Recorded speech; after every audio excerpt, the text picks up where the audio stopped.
Баршаңызға сәлем. Бүгін өте дәмді, жұмсақ әрі дастарханда әдемі көрінетін ірімшікті печенье жасаймыз. Ол үшін 250 граммдық ірімшікке 1 жұмыртқа,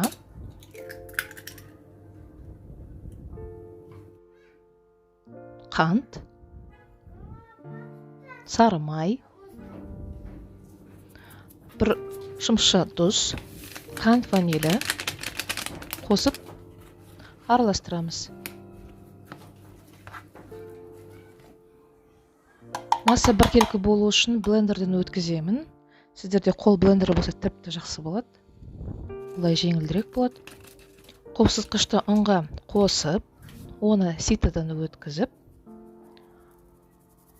массаға қосып, қамыр жасаймыз.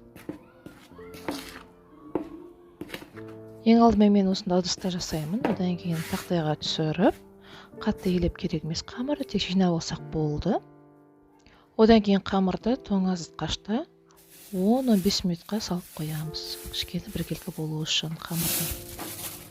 Одан кейін қамырды қайтадан алып шығып, екіге бөліп қамырды жаямыз. Видеода көрсетілгендей қамырды не стақанмен, немесе өзіңіздің бір шеңбер ыдысыңыз болса, осындай шеңберлер жасап, ең бірінші 4 шеңберді осылай бір-біріне қоямыз ақырындап. Видео көрсетілгендей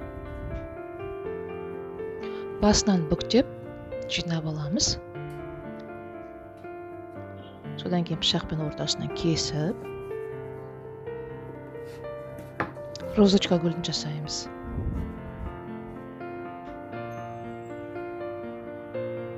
Isып тұрған пеште 180 градуста 20-25 минут қызарып пісу керек.